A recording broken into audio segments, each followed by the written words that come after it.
ಹರಿದಾಸ ಠಾಕೂರರ ದೇಹವನ್ನು ತಮ್ಮ ತೊಡೆಯ ಮೇಲೆ ಇಟ್ಟುಕೊಂಡು ನೃತ್ಯ ಮಾಡಿದ ಹರಿದಾಸ ಠಾಕೂರ ಮತ್ತು ಅವರ ಗುರು ಶ್ರೀ ಚೈತನ್ಯ ಮಹಾಪ್ರಭು ಅವರಿಗೆ ನನ್ನ ಗೌರವಯುತ ನಮನಗಳನ್ನು ಸಲ್ಲಿಸುತ್ತೇನೆ. ಅದ್ವೈತ ಆಚಾರ್ಯ ಮತ್ತು ನಿತ್ಯಾನಂದರಿಗೆ ಅತ್ಯಂತ ಪ್ರಿಯರಾದ ಮತ್ತು ಅತ್ಯಂತ ಕರುಣಾಮಯಿ ಭಗವಾನ್ ಶ್ರೀ ಚೈತನ್ಯ ಮಹಾಪ್ರಭುಗಳಿಗೆ ಎಲ್ಲಾ ಕೀರ್ತಿಗಳು.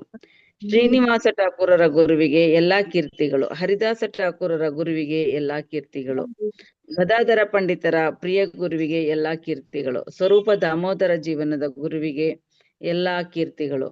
ಕಾಶಿ ಮಿಶ್ರರಿಗೆ ಅತ್ಯಂತ ಪ್ರಿಯರಾದ ಭಗವಾನ್ ಶ್ರೀ ಚೈತನ್ಯರಿಗೆ ಎಲ್ಲಾ ಕೀರ್ತಿಗಳು. ಅವರು ಜಗದಾನಂದರ ಜೀವನದ ಪ್ರಭು ಮತ್ತು ರೂಪ ಗೋಸ್ವಾಮಿ, ಸನಾತನ ಗೋಸ್ವಾಮಿ ಮತ್ತು ರಘುನಾಥ ದಾಸ ಗೋಸ್ವಾಮಿಯ ಪ್ರಭು.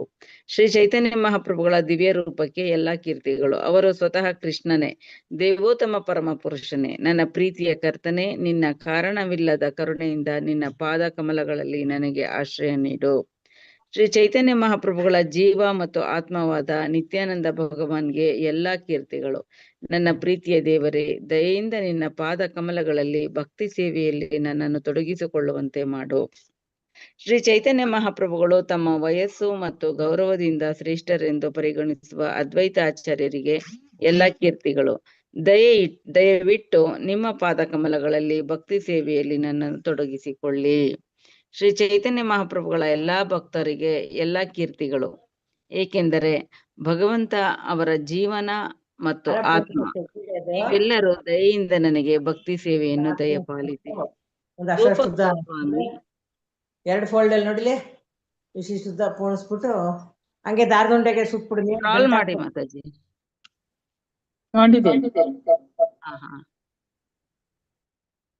ರೂಪ ಗೋಸ್ವಾಮಿ, ಸನಾತನ ಗೋಸ್ವಾಮಿ, ಜೀವ ಗೋಸ್ವಾಮಿ, ರಘುನಾಥ ದಾಸ ಗೋಸ್ವಾಮಿ, ರಘುನಾಥ ಭಟ್ಟ ಗೋಸ್ವಾಮಿ, ಗೋಪಾಲ ಭಟ್ಟ ಗೋಸ್ವಾಮಿ ಮತ್ತು ಗೋಪಾಲ ಭಗವಂತನಿಗೆ ಎಲ್ಲಾ ಕೀರ್ತಿಗಳು. ವೃಂದಾವನದ ಗೋಸ್ವಾಮಿಗಳು ಅವರೆಲ್ಲರೂ ನನ್ನ ಯಜಮಾನರು.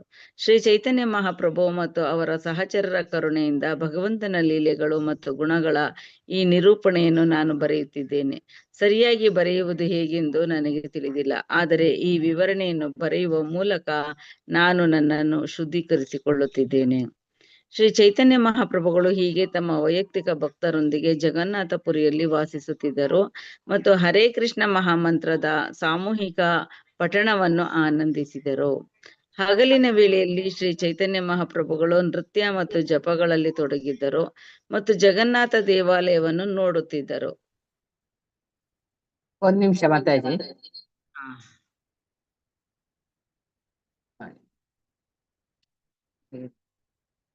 ಹರೇ ರಾಮ ಹರೇ ರಾಮ ರಾಮ ರಾಮ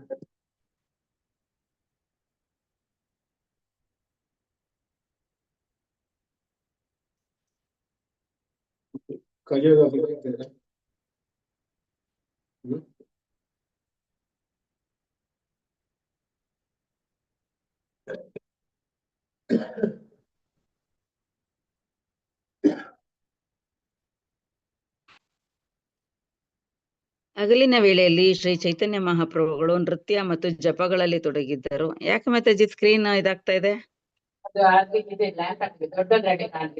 ಈಗ ಎಷ್ಟರದ್ದು ಓದ್ತಾ ಇದ್ದೀರಿ? 18, 19 ಆಗ್ತಿತ್ತು. ಓಕೆ, ಬಂತಲ್ಲ? ಇಲ್ಲ, ಇನ್ನ ಹಿಂದೆನೆ, ಇನ್ನ ಹಿಂದೆ ಮಾತಾಜಿ, ಹಿಂದೆ ಸ್ಕ್ರಾಲ್ ಮಾಡಿ.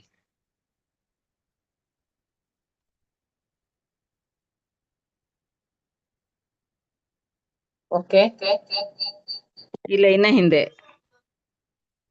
ಹಾ, ಸ್ವಲ್ಪ ಹಿಂದೆ.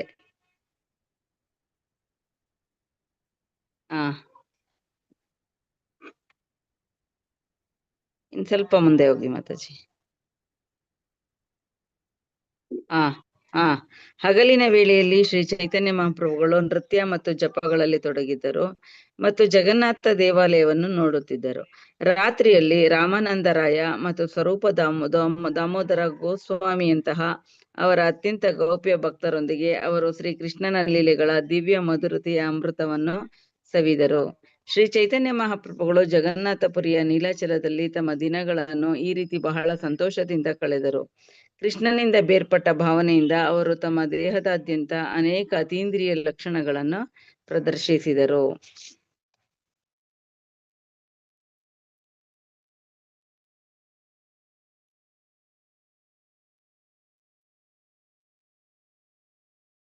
ದಿನ ಕಳೆದಂತೆಲ್ಲ ಪರಿವರ್ತನೆಗಳ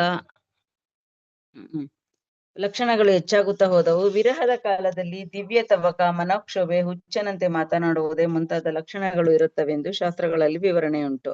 ಶಾಸ್ತ್ರವಾಕ್ಯದಂತೆ ಈ ಲಕ್ಷಣಗಳು ಪ್ರಭುಗಳಲ್ಲಿಯೂ ಇದ್ದವು. ಅಂದ್ರೆ ತುಂಬಾ ಅವನು ಭಕ್ತನಾದಂತ ಹೋದ ತಕ್ಷಣ ತುಂಬಾ ಭಕ್ತನಾದಾಗ, ಅವನು ಉತ್ತಮ ಅಧಿಕಾರಿಯಾದಾಗ ಅವನಲ್ಲಿ ಕೆಲವೊಂದು ಭಕ್ತಿಯ ಲಕ್ಷಣಗಳು ಕಾಣಿಸ್ಕೊಳ್ಳುತ್ತೆ. ಅಂತಹ ಲಕ್ಷಣಗಳು ಪ್ರಭುವಿನಲ್ಲೂ ಕೂಡ ಕಾಣಿಸ್ಕೊತಾ ಹೋಯ್ತು. ಶ್ರೀ ಚೈತನ್ಯ ಮಹಾಪ್ರಭುಗಳ ಲೀಲೆಗಳಲ್ಲಿ ಪ್ರಧಾನ ಸಹಾಯಕರಾದ ಸ್ವರೂಪ ದಾಮೋದರ ಗೋಸ್ವಾಮಿ ಹಾಗೂ ರಮಾನಂದರಾಯರು ಹಗಲು ರಾತ್ರಿ ಪ್ರಭುವರಿಯರ ಜೊತೆಯಲ್ಲಿರುತ್ತಿದ್ದರು. ಒಂದು ದಿನ ಶ್ರೀ ಚೈತನ್ಯ ಮಹಾಪ್ರಭುಗಳ ಆಪ್ತ ಸಹಚಾರ ಚಾಕರನಾದ ಗೋವಿಂದನು ಭಗವಾನ್ ಜಗನ್ನಾಥನ ಪ್ರಸಾದವನ್ನು ಹರಿದಾಸ ಠಾಕೂರರಿಗೆ ಮುಟ್ಟಿಸಲು ಬಹಳ ಹರ್ಷದಿಂದ ಹೊರಟನು. ಗೋವಿಂದನು ಹರಿದಾಸರ ಬಳಿಗೆ ಬಂದಾಗ ಕಂಡದ್ದು ಹೀಗಿತ್ತು. ಹರಿದಾಸ ಠಾಕೂರರು ಅಂಗಾತ ಮಲಗಿಕೊಂಡು ನಾಮ ಜಪದ ಸುತ್ತುಗಳನ್ನು ಬಹು ನಿಧಾನವಾಗಿ ಮಾಡುತ್ತಿದ್ದರು. ಅವರ ಕೊನೆಯ ಸಮಯ ಆಗಿರುತ್ತೆ ಹರಿದಾಸ್ ಠಾಕೂರ್ದು. ಹಾಗಾಗಿ ಅವರು ಅಂತ ಸಮಯದಲ್ಲೂ ಕೂಡ ಜಪವನ್ನ ನಿಧಾನವಾಗಿ ಅಂಗಾತ ಮಲಗಿಕೊಂಡು ಮಾಡ್ತಾ ಇರ್ತಾರೆ. ಗೋವಿಂದನು ಹೇಳಿದ, ದಯವಿಟ್ಟು ಎದ್ದು ಮಹಾಪ್ರಸಾದವನ್ನು ಸ್ವೀಕರಿಸಿ. ಹರಿದಾಸ ಠಾಕೂರರು ಉತ್ತರ ಕೊಟ್ಟರು, ನಾನು ಈ ಹೊತ್ತು ಉಪವಾಸ ಮಾಡುವೆ. ನಿರ್ದಿಷ್ಟ ಸುತ್ತಿನ ನಾಮಜಪವನ್ನು ನಾನಿನ್ನು ಮುಗಿಸಿಲ್ಲ, ಹೇಗೆ ತಾನೇ ಉಣ್ಣಲಿ? ನೀನು ಮಹಾಪ್ರಸಾದವನ್ನು ತಂದಿದ್ದೀಯೇ, ಅದನ್ನು ಹೇಗೆ ನಿರ್ಲಕ್ಷಿಸಲಿ ಅಂತಂದ್ರೆ ನಾನಿನ್ನ ನನ್ನ ಜಪ ಏನ್ ಮುಗಿಸ್ಬೇಕಾಗಿತ್ತು ಅಷ್ಟನ್ನ ನಾನು ಮುಗಿಸಿಲ್ಲ, ಆದ್ರೆ ನೀನು ಮಹಾಪ್ರಸಾದ ತಂದಿದ್ಯಾ, ಅದನ್ನು ಕೂಡ ನಾನು ನಿರ್ಲಕ್ಷ್ಯ ಮಾಡೋಕ್ಕಾಗಲ್ಲ ಅಂತ ಹೇಳ್ಬಿಟ್ಟು ಏನ್ ಮಾಡ್ತಾರೆ, ಒಂದು ತುತ್ತು ಪ್ರಸಾದವನ್ನ, ಅದಕ್ಕೆ ಗೌರವ ಸಲ್ಲಿಸೋದಕ್ಕೋಸ್ಕರ ಒಂದು ತುತ್ತು ಪ್ರಸಾದವನ್ನ ಅವರು ಸ್ವೀಕಾರ ಮಾಡ್ತಾರೆ. ಅಂತಂದ್ರೆ ಅವ್ರಿಗೂ ಗೊತ್ತಿರುತ್ತೆ, ಯಾವಾಗ ನಾವು ಪ್ರಸಾದವನ್ನ ಸ್ವೀಕಾರ ಮಾಡೋದ್ರಿಂದ ನಾವು ಆಧ್ಯಾತ್ಮಿಕವಾಗಿ ಹೆಚ್ಚು ಮುಂದುವರಿಯಬಹುದು. ಯಾಕೆಂದ್ರೆ ಮಹಾಪ್ರಸಾದಕ್ಕೂ ಮನೆಯಲ್ಲಿ ಬರೀ ಅಡಿಗೆ ಮಾಡಿ ಸೇವನೆ ಮಾಡುವ ಪ್ರಸಾದಕ್ಕೂ ಬಹಳ ವ್ಯತ್ಯಾಸವಿರುತ್ತೆ. ಹಾಗಾಗಿ ಪ್ರಸಾದವನ್ನ ನಾವು ಆದಷ್ಟು ಸ್ವೀಕಾರ ಮಾಡೋದನ್ನ ಅಭ್ಯಾಸ ಮಾಡ್ಬೇಕು. ಹಾಗಾಗಿ ಇವರು ಹರಿದಾಸ್ ಠಾಕೂರ್ ಅವರ ಅಂತಹ ಒಂದು ಕೊನೆಯ ಗಳಿಗೆಯಲ್ಲೂ ಪ್ರಸಾದವನ್ನ ಅವರು ನಿರ್ಲಕ್ಷ್ಯ ಮಾಡ್ಲಿಲ್ಲ.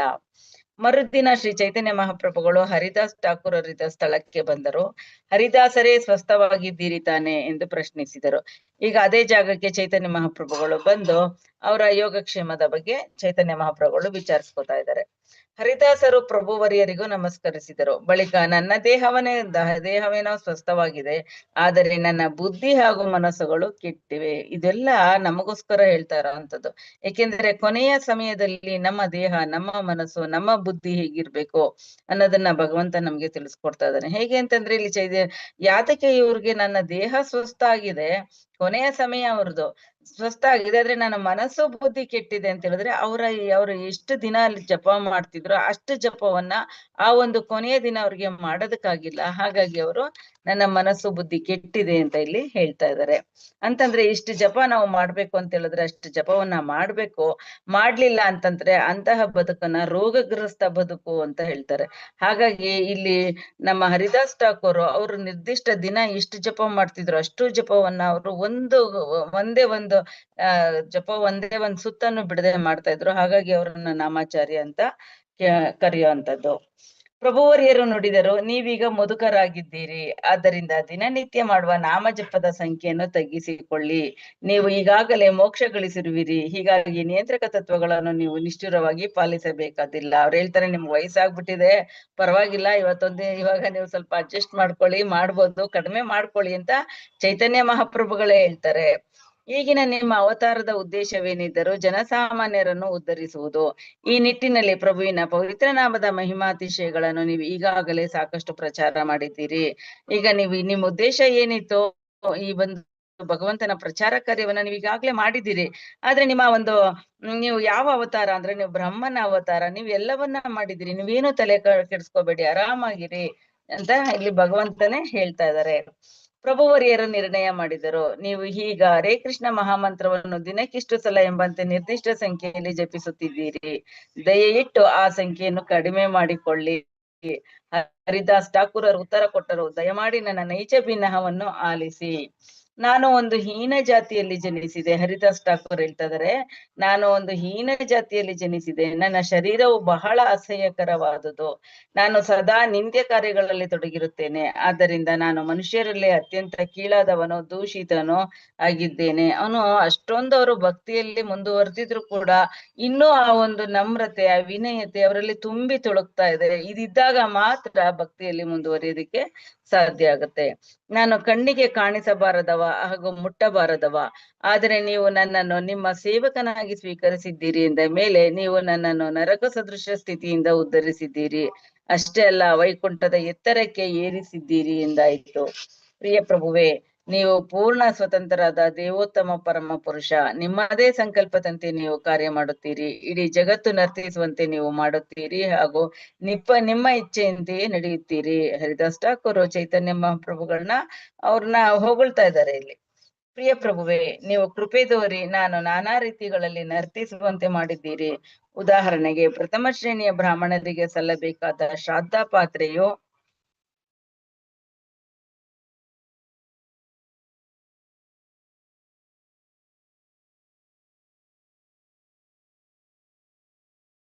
ಹರೇ ಕೃಷ್ಣ, ಮ್ಯೂಟ್ ಆಗಿದ್ದೀರಿ ಮಾತಾಜಿ. ಮಾತಾಜಿ.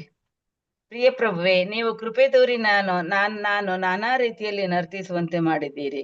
ಉದಾಹರಣೆಗೆ ಪ್ರಥಮ ಶ್ರೇಣಿಯ ಬ್ರಾಹ್ಮಣರಿಗೆ ಸಲ್ಲಬೇಕಾಗಿದ್ದ ಶ್ರಾದ್ದ ಪಾತ್ರೆಯು ನನ್ನ ಪಾಲಿಗೆ ಬಂತು. ಮಾಂಸ ಭಕ್ಷಕರ ಕುಲದಲ್ಲಿ ಜನಿಸಿದವನಾದರೂ ನಾನು ಶ್ರಾದ್ದ ಪಾತ್ರೆಯ ಅನ್ನವನ್ನು ಉಂಡೆನು. ನಾನು ಇಂಥ ಕುಲದಲ್ಲಿ ಜನಿಸಿದ್ರು, ಒಂದು ಮಾಂಸವನ್ನ ತಿನ್ನುವಂತಹ ಒಂದು ಜನಾಂಗದಲ್ಲಿ ಜನಿಸಿದ್ರು ಕೂಡ ನಾನು ಈ ಪ್ರಸಾದವನ್ನ ಸ್ವೀಕಾರ ಮಾಡಿದ್ದೀನಿ ಅಂತ ಹರಿದಾಸ್ ಠಾಕೂರ್ ಹೇಳ್ತಾ ಇದ್ದಾರೆ.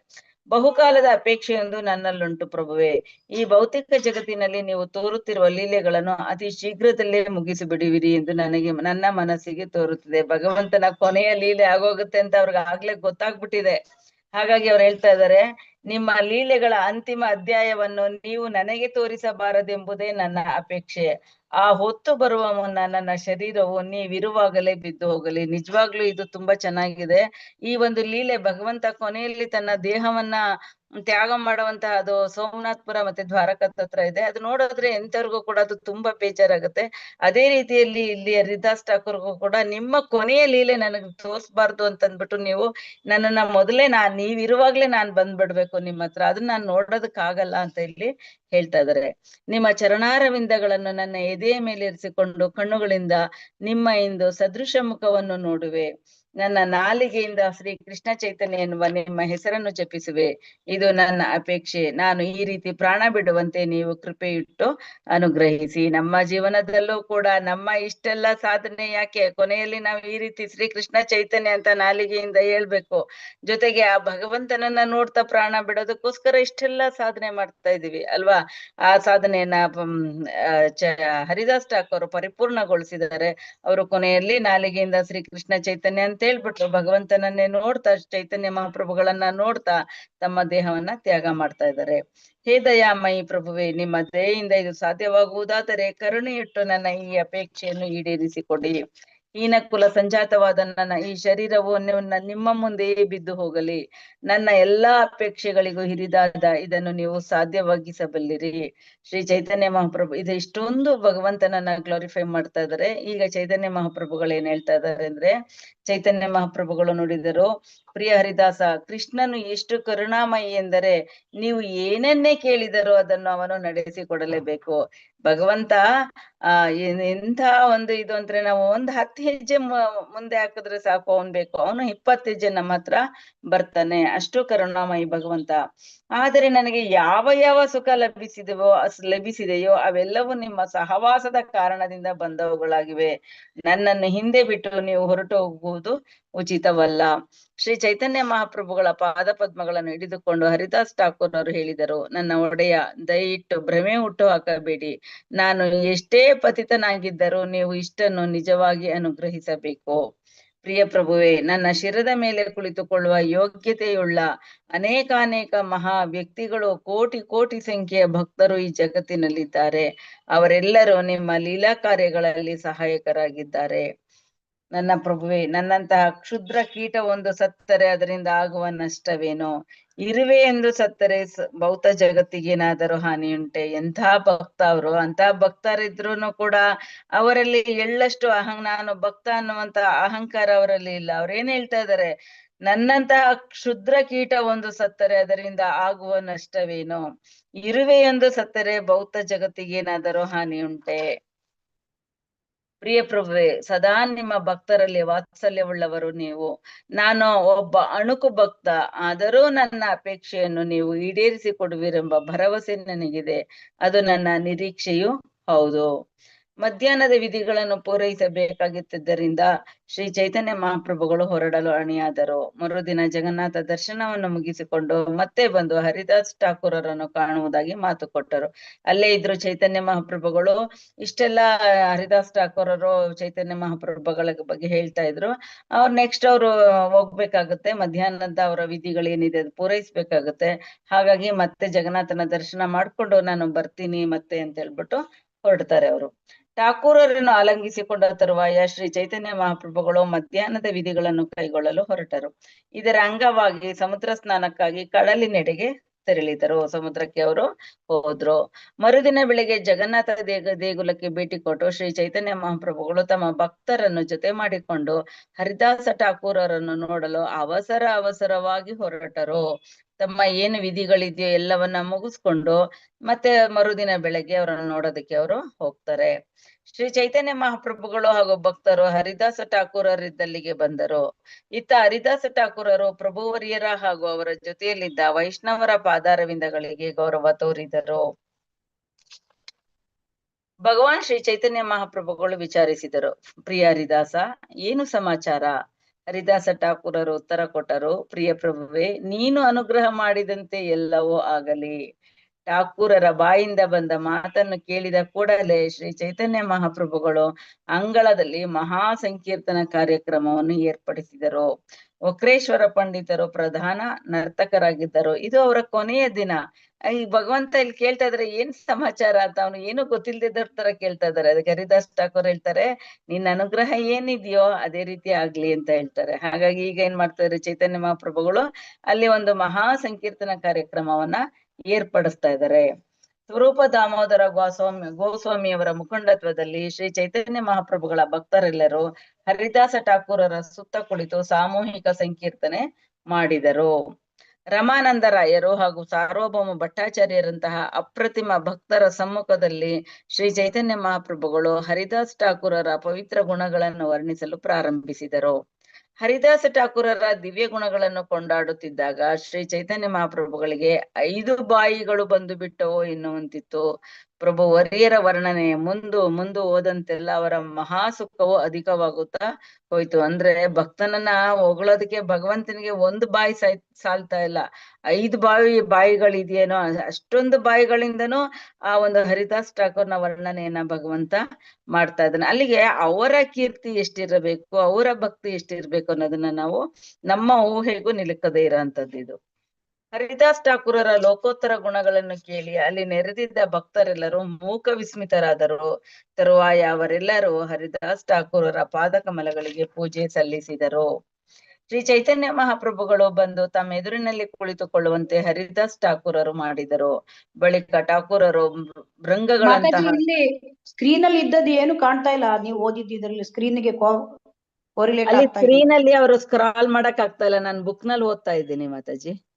ಓಕೆ, ಯಾಕಂದ್ರೆ ನಮ್ಗೆ ಇದು ಕೋಆರ್ಡಿನೇಟ್ ಆಗ್ತಾ ಇಲ್ಲ. ಬುಕ್ ನಲ್ಲಿ ಓದ್ತಾ ಇದ್ದೀನಿ ನಾನು. ಶ್ರೀ ಚೈತನ್ಯ ಮಹಾಪ್ರಭುಗಳು ಬಂದು ತಮ್ಮೆದುರಿನಲ್ಲಿ ಕುಳಿತುಕೊಳ್ಳುವಂತೆ ಹರಿದಾಸ್ ಠಾಕೂರರು ಮಾಡಿದರು. 53ನೇ ಶ್ಲೋಕದಿಂದ ನಾಗವೇಣಿ ಮಾತಾಜಿ, ಅದು ಇದರಿಂದ ಇದೆ ವೇದಾಭ್ಯಾಸಿಂದ ಆಗಿರುತ್ತಲ್ಲ. 53ರಿಂದ ಓದ್ತಾ ಇದ್ದೀನಿ ನೋಡಿ. ಶ್ರೀ ಚೈತನ್ಯ ಮಹಾಪ್ರಭುಗಳು ಬಂದು ತಮ್ಮ ಎದುರಿನಲ್ಲಿ ಕುಳಿತುಕೊಳ್ಳುವಂತೆ ಹರಿದಾಸ ಠಾಕೂರರು ಮಾಡಿದರು. ಬಳಿಕ ಠಾಕೂರರು ಭೃಂಗಗಳಂತಹ ತಮ್ಮೆರಡು ಕಣ್ಣುಗಳನ್ನು ಪ್ರಭು ವರಿಯರ ಕಮಲದಂತಹ ಮುಖದ ಮೇಲೆ ನೆಟ್ಟರು. ಅವರ ಕೊನೆಯ ಸಮಯದಲ್ಲಿ ತಮ್ಮ ಕಣ್ಣುಗಳಿಂದ ಚೈತನ್ಯ ಮಹಾಪ್ರಭುಗಳನ್ನ ಹರಿದಾಸ್ ಠಾಕೂರರು ನೋಡ್ತಾ ಇದ್ದಾರೆ, ದೃಷ್ಟಿಸ್ತಾ ಇದ್ದಾರೆ. ಶ್ರೀ ಚೈತನ್ಯ ಮಹಾಪ್ರಭುಗಳ ಪಾದ ಪದ್ಮಗಳನ್ನು ಠಾಕೂರರು ತಮ್ಮ ಎದೆ ಮೇಲೇರಿಸಿಕೊಂಡರು. ಎಂತ ಭಾಗ್ಯವಂತರು, ಎಂತ ಪುಣ್ಯವಂತರು. ತರುವಾಯ ಅಲ್ಲಿ ನೆರೆದಿದ್ದ ಭಕ್ತರೆಲ್ಲರ ಪಾದ ಧೂಳಿಯನ್ನು ತಮ್ಮ ತಲೆಯ ಮೇಲೆ ಪ್ರೋಕ್ಷಿಸಿಕೊಂಡರು. ಶ್ರೀ ಕೃಷ್ಣ ಚೈತನ್ಯರ ಪವಿತ್ರ ನಾಮವನ್ನು ಜಪಿಸುತ್ತಿದ್ದಂತೆ ಠಾಕೂರರು ಪ್ರಾಣವಾಯುವನ್ನು ಹೊರಹಾಕಿ ದೇಹವನ್ನು ತ್ಯಜಿಸಿದರು. ಈಗ ಅವರು ತಮ್ಮ ದೇಹವನ್ನ ಭಗವಂತನನ್ನ ನೋಡ್ತಾ ತಮ್ಮ ಒಂದು ಪ್ರಾಣವಾಯು ಏನಿದೆ ಅದನ್ನ ಹೊರಗಡೆ ಹಾಕ್ತಾರೆ, ದೇಹವನ್ನ ತ್ಯಜಿಸ್ತಾರೆ. ಮಹಾ ಹಠಯೋಗಿಯೊಬ್ಬನಂತೆ ಬೆರಗುಂಟು ಮಾಡುವ ರೀತಿಯಲ್ಲಿ ಸ್ವಸಂಕಲ್ಪದಿಂದ ಹರಿದಾಸ ಠಾಕೂರರು ದೇಹ ತ್ಯಜಿಸಿದ್ದನ್ನು ನೋಡಿ ಪ್ರತಿಯೊಬ್ಬರು ಭೀಷ್ಮರ ದೇಹತ್ಯಾಗದ ಘಟನೆಯನ್ನು ನೆನಪಿಗೆ ತಂದುಕೊಂಡರು. ಇವರು ಅಷ್ಟೇ, ಒಬ್ಬ ಹಠಯೋಗಿ ಹೇಗೆ ತನ್ನ ಸಾವನ್ನ ತಾನೇ ಯಾವಾಗ ಬೇಕೋ ಅವಾಗ ತನ್ನ ಸಾವನ್ನ ತಾನು ಬರೆ ಮಾಡ್ಕೋಬಹುದು, ಅದೇ ಭೀಷ್ಮಾಚಾರ್ಯರು ಕೂಡ ಅದೇ ರೀತಿಯಲ್ಲಿ ಮಾಡಿದ್ದಾರೆ. ಅದೇ ರೀತಿಯಲ್ಲಿ ಹರಿದಾಸ್ ಠಾಕೂರ್ ಕೂಡ ತಮ್ಮ ಒಂದು ಸ್ವಸಂಕಲ್ಪದಿಂದ ತಮ್ಮ ದೇಹವನ್ನ ಅವರು ತ್ಯಜಿಸ್ತಾರೆ. ಅಲ್ಲಿ ನೆರೆದಿದ್ದವರೆಲ್ಲರೂ ಹರಿ ಹಾಗೂ ಕೃಷ್ಣ ಎನ್ನುವ ಪವಿತ್ರ ನಾಮಗಳನ್ನು ಜಪಿಸುತ್ತಿದ್ದಂತೆ ಬೋರ್ಗರೆವ ಸದ್ದು ಇಡೀ ಕೋಣೆಯನ್ನು ವ್ಯಾಪಿಸಿಕೊಂಡಿತು. ರಾಗ ಪರವಶ ದೈವ ಪ್ರೇಮದಿಂದ ಶ್ರೀ ಚೈತನ್ಯ ಮಹಾಪ್ರಭುಗಳು ಉತ್ಕಂಠಿತರಾದರು. ಪ್ರಭುವರಿಯರು ಹರಿದಾಸ್ ಠಾಕೂರರ ಮೃತ ಶರೀರವನ್ನು ಎತ್ತಿ ತಮ್ಮ ತೊಡೆಯ ಮೇಲಿರಿಸಿಕೊಂಡರು. ತರುವಾಯ ರಾಗ ಪರವಶ ಪ್ರೇಮಕ್ಕೆ ಸಂದ ಅವರ ಅಂಗಳದಲ್ಲಿ ನರ್ತಿಸಿದರು.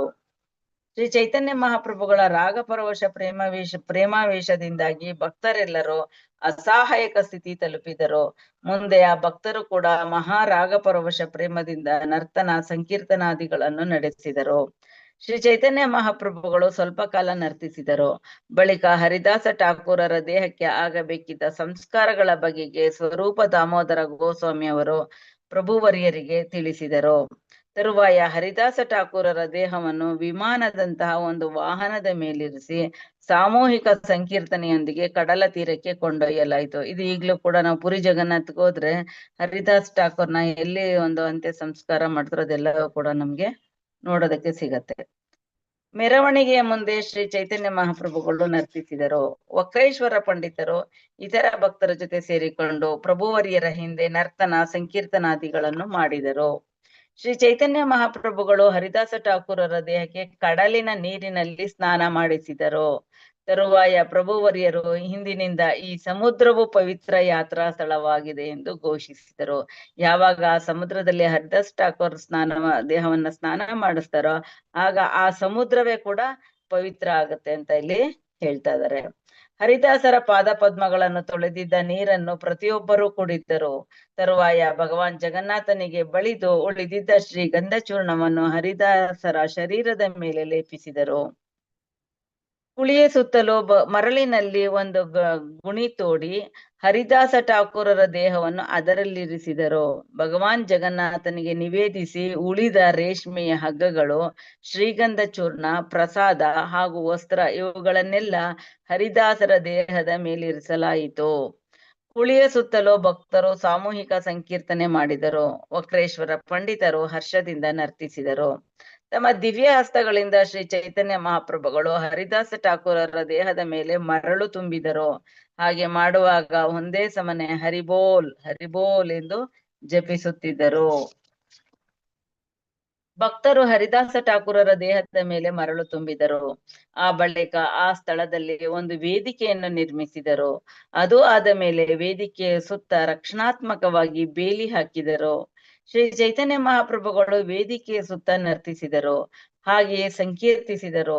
ಹರಿನಾಮದ ಧ್ವನಿಯ ಅಬ್ಬರ ಹೆಚ್ಚಾದಂತೆಲ್ಲ ಇಡೀ ಬ್ರಹ್ಮಾಂಡವು ಆ ನಾದ ಕಂಪನದಿಂದ ತುಂಬಿ ಹೋಯಿತು. ಸಂಕೀರ್ತನೆ ಮುಗಿದ ಮೇಲೆ ಶ್ರೀ ಚೈತನ್ಯ ಮಹಾಪ್ರಭುಗಳು ತಮ್ಮ ಭಕ್ತರೊಡನೆ ಕಡಲಿನಲ್ಲಿ ಸ್ನಾನ ಮಾಡಿದರು.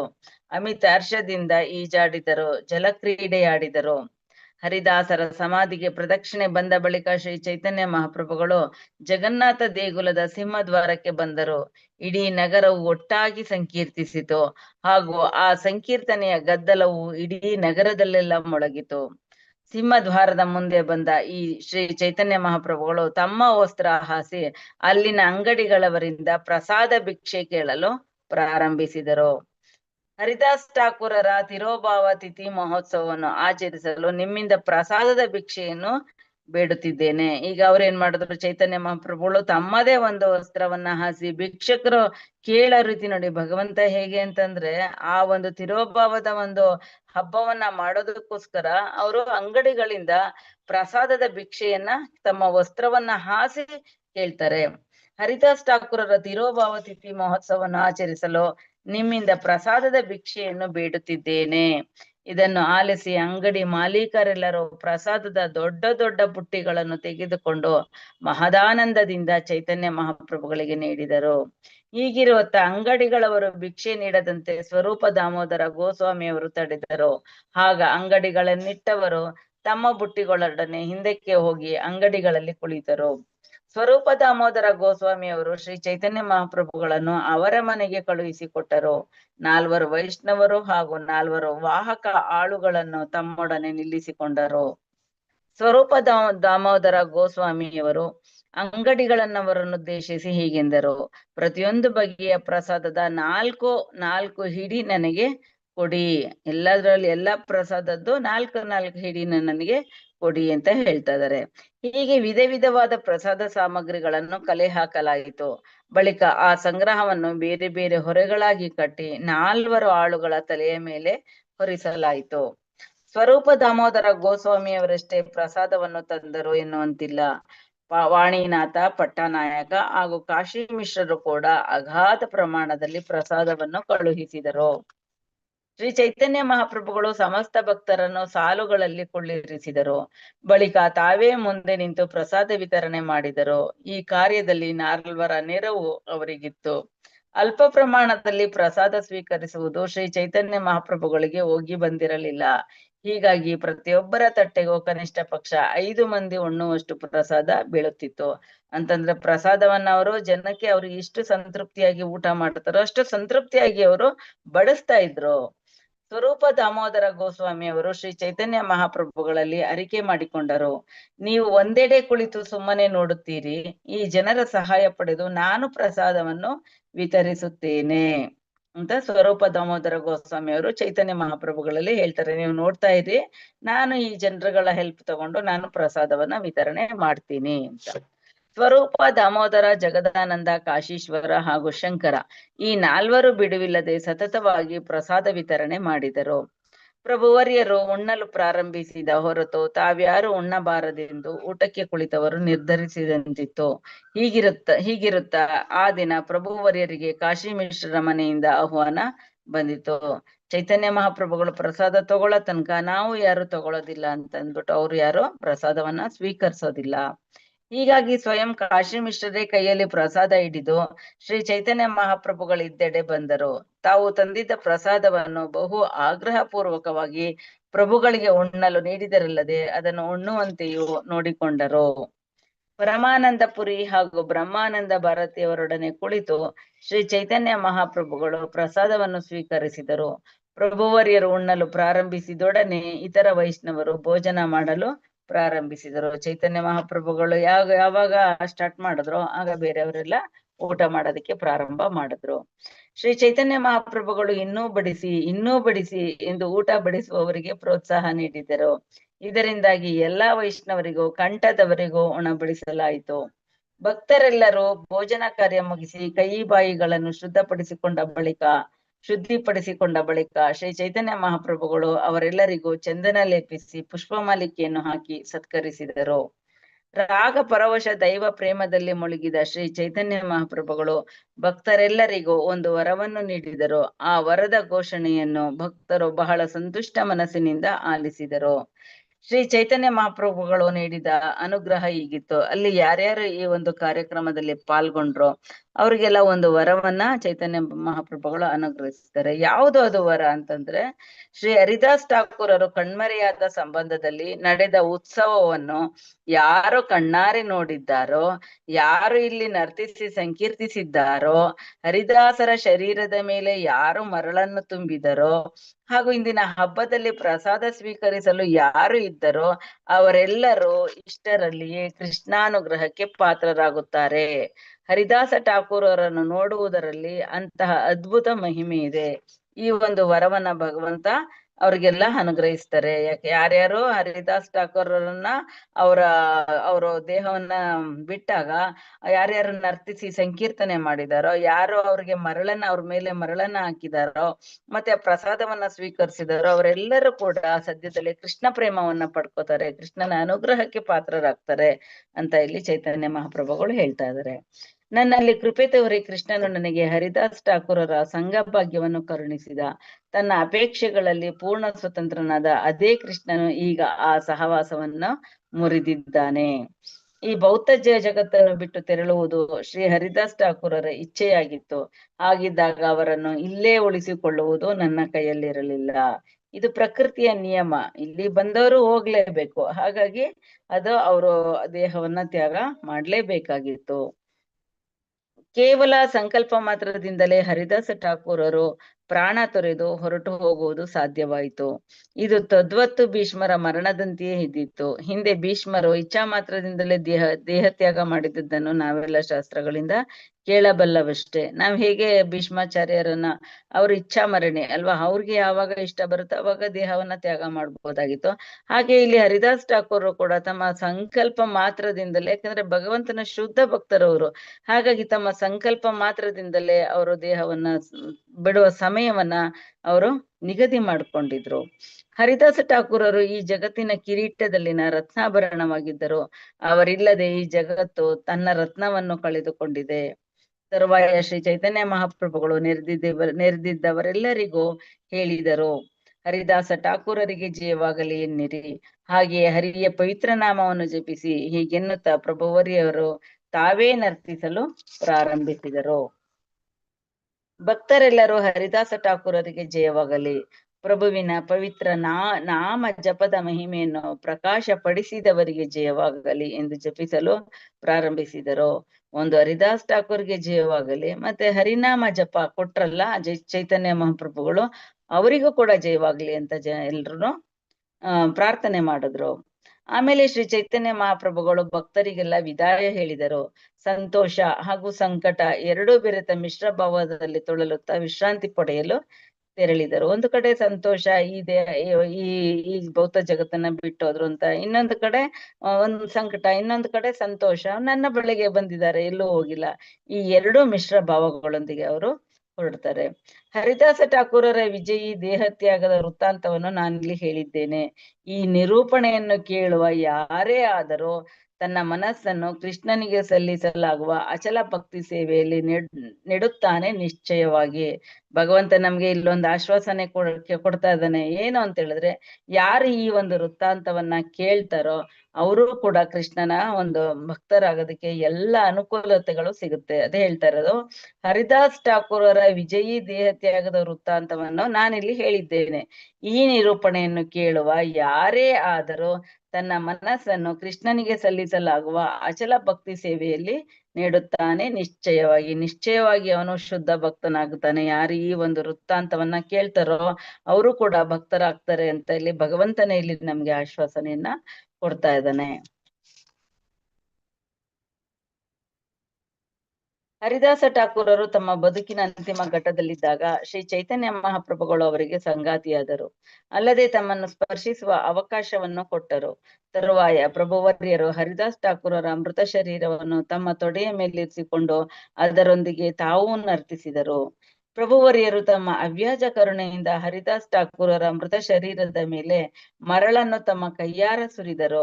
ಅಷ್ಟೇ ಅಲ್ಲ, ತಾವೇ ಹೋಗಿ ಅಂಗಡಿಗಳವರಿಂದ ಪ್ರಸಾದವನ್ನು ತಿರಿದು ತಂದರು. ತರುವಾಯ ಹರಿದಾಸ್ ಠಾಕೂರರ ಪುಣ್ಯ ದಿನವನ್ನಾಚರಿಸುವ ನಿಟ್ಟಿನಲ್ಲಿ ದೊಡ್ಡ ಹಬ್ಬವನ್ನು ಮಾಡಿದರು. ಹರಿದಾಸ್ ಠಾಕೂರರು ಪ್ರಭುವರ್ಯರಲ್ಲಿ ಅಗಾಧ ಭಕ್ತಿಯುಳ್ಳವರಾಗಿದ್ದರು. ಅಷ್ಟೇ ಅಲ್ಲ, ಘನ ವಿದ್ವಾಂಸರು ಆಗಿದ್ದರು. ಶ್ರೀ ಚೈತನ್ಯ ಮಹಾಪ್ರಭುಗಳಿಗೂ ಮೊದಲು ಅವರು ದಿವಂಗತರಾದದ್ದು ಅವರ ಮಹಾ ಸೌಭಾಗ್ಯವೇ ಸರಿ. ಚೈತನ್ಯ ಮಹಾಪ್ರಭುಗಳ ಕೊನೆಯ ಸಮಯವನ್ನ ಅವರಿಂದ ನೋಡೋದಕ್ಕೆ ಆಗ್ತಿರ್ಲಿಲ್ಲ. ನನ್ನಿಂದ ಸಾಧ್ಯ ಇಲ್ಲ ನಿಮ್ಮ ಕೊನೆಯ ಲೀಲೆಯನ್ನ ನೋಡೋದಕ್ಕೆ. ಹಾಗಾಗಿ ನಿಮ್ಮ ಮುಂದೆನೆ ನಾನ್ ದೇಹ ತ್ಯಾಗ ಮಾಡ್ಬೇಕು ಅನ್ನೋದು ಹರಿದಾಸರ ಇಚ್ಛೆಯಾಗಿತ್ತು. ಶ್ರೀ ಚೈತನ್ಯ ಮಹಾಪ್ರಭುಗಳ ಬದುಕು ಹಾಗೂ ಗುಣ ವಿಶೇಷಗಳು ತದ್ರೂಪು ಒಂದು ಅಮೃತದ ಕಡಲಾಗಿದೆ. ಈ ಕಡಲಿನ ಒಂದು ಹನಿ ನೀರು ಮನಸ್ಸು ಹಾಗೂ ಕಿವಿಗಳಿಗೆ ಸಂತೋಷ ನೀಡುವಂತಹದ್ದಾಗಿದೆ. ಇದೆಲ್ಲವೂ ಕೂಡ ಅಮೃತ. ಈ ಅಮೃತವನ್ನ ಸವಿದವರಿಗೆ ಗೋಲೋಕ ಗ್ಯಾರಂಟಿ ಸಿಗುತ್ತೆ. ಹಾಗಾಗಿ ಈ ಅಮೃತವನ್ನ ಸರಿಯಾದ ರೀತಿಯಲ್ಲಿ ನಾವು ಸ್ವೀಕಾರ ಮಾಡಬೇಕು. ಅವಿದ್ಯೆ ಎಂಬ ಕಡಲನ್ನು ದಾಟಲು ಬಯಸುವ ಯಾರೇ ಆಗಲಿ ಶ್ರೀ ಚೈತನ್ಯ ಮಹಾಪ್ರಭುಗಳ ಬದುಕು ಹಾಗೂ ಗುಣ ವಿಶೇಷಗಳ ಬಗೆಗೆ ದಯೆ ಇಟ್ಟು ಶ್ರದ್ಧೆಯಿಂದ ಆಲಿಸಿ ನಮ್ಮ ಎಲ್ಲಾ ಕರ್ಮಗಳಿಗೆ ನಾವು ಏನೇನ್ ಸಂಕಟ ಪಡ್ತಾ ಇದ್ದೀವೋ ಎಲ್ಲದಕ್ಕೂ ಕಾರಣ ಅವಿದ್ಯೆ ಆಗಿರುತ್ತೆ ಅಲ್ವಾ. ಆ ಅವಿದ್ಯೆಯನ್ನ ದಾಟಿ ಜ್ಞಾನವೆಂಬ ವಿದ್ಯೆಯನ್ನ ನಾವು ಪಡ್ಕೋಬೇಕು, ದಿವ್ಯ ಜ್ಞಾನವನ್ನ ನಾವು ಪಡ್ಕೋಬೇಕು ಅಂತಂದ್ರೆ ನಾವು ಚೈತನ್ಯ ಮಹಾಪ್ರಭುಗಳ ಬದುಕು ಮತ್ತು ಗುಣ ವಿಶೇಷಗಳ ಬಗೆಗೆ ದಯೆ ಇಟ್ಟು ಶ್ರದ್ಧೆಯಿಂದ ಆಲಿಸ್ಬೇಕು. ಅವರ ಗುಣ ಲೀಲೆಗಳನ್ನ ನಾವು ಶ್ರದ್ಧೆಯಿಂದ ಕೇಳ್ಬೇಕು. ಆಗ ನಮ್ಮಲ್ಲಿರುವ ಅವಿದ್ಯೆ ಅನ್ನೋದೇನಿದೆ, ಅಜ್ಞಾನ ಅನ್ನೋದೇನಿದೆ, ಅದು ನಮ್ಮಿಂದ ದೂರ ಆಗುತ್ತೆ. ಶ್ರೀಲ ರೂಪ ಹಾಗೂ ಶ್ರೀ ರಘುನಾಥರ ಪದತಲದಲ್ಲಿ ಕುಳಿತು ಅವರ ಅನುಗ್ರಹ ನನ್ನ ಮೇಲಿರಲಿ ಎಂದು ಪ್ರಾರ್ಥಿಸುತ್ತಾ ಆ ಮಹನೀಯರು ನಡೆದ ಹಾದಿಯಲ್ಲಿ ನಡೆಯುತ್ತಾ ಕೃಷ್ಣದಾಸನಾದ ನಾನು ಚೈತನ್ಯ ಚರಿತಾಮೃತವನ್ನು ಕಥಿಸುತ್ತೇನೆ. ಶ್ರೀ ಚೈತನ್ಯ ಚರಿತಾಮೃತದ ಅಂತ್ಯ ಲೀಲೆಯ ಹರಿದಾಸ ಠಾಕೂರರ ದೇಹತ್ಯಾಗ ಎನ್ನುವ 11ನೇ ಅಧ್ಯಾಯದ ಭಕ್ತಿ ವೇದಾಂತ ಭಾವಾರ್ಥವು ಇಲ್ಲಿಗೆ ಮುಗಿಯಿತು. ಹರೇ ಕೃಷ್ಣ ಮಾತಾಜಿ.